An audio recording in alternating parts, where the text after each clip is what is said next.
而家仲講 AI 已經 out 地，華爾街已經揾緊一啲新嘅故事。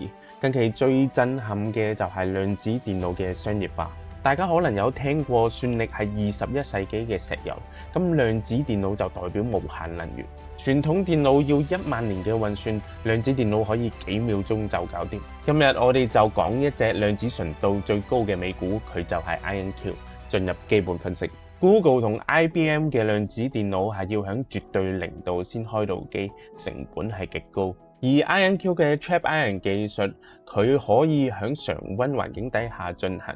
佢嘅技術只係針對需要運算嘅離子進行鐳射降溫，大大提升咗商業化嘅可能性。呢個技術已經係研究咗25年以上，有過百項嘅專利，其他公司係難以複製。佢再唔係一件實驗室嘅產品，美國國防部、NVIDIA、Amazon 已經同 IonQ 簽訂咗不同嘅合作。嘅護城河如果10分滿分，我俾佢9分，因為量子領域嘅門檻實在太高啦。IonQ 響我錄影嘅時間係47蚊，咁呢個價錢係抵定唔抵呢？咁我隨機拎咗一隻科技巨頭 Microsoft 做一個比較。客觀數字喺呢一刻話俾我哋知一定係唔抵，但係 IonQ 呢隻股票係賣緊一個夢想，一張量子時代商業化嘅門票。我哋睇下市場信唔信佢呢個故事，進入技術分析。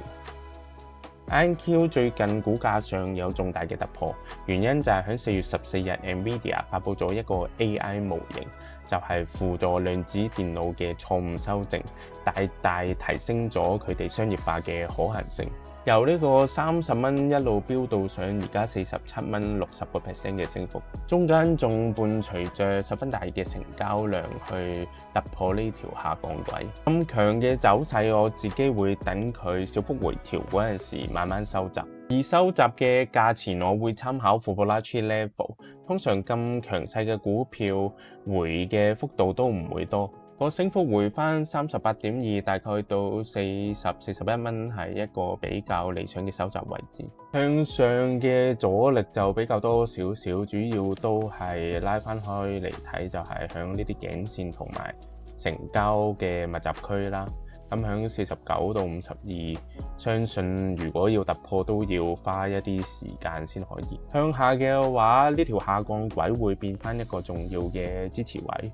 如果不幸穿翻嘅話，就會由強勢變翻做弱勢。IonQ 係販賣緊一個好完美嘅量子故事，係一個極高風險、極高回報嘅投資。你覺得佢會唔會係下一個 NVIDIA 呢？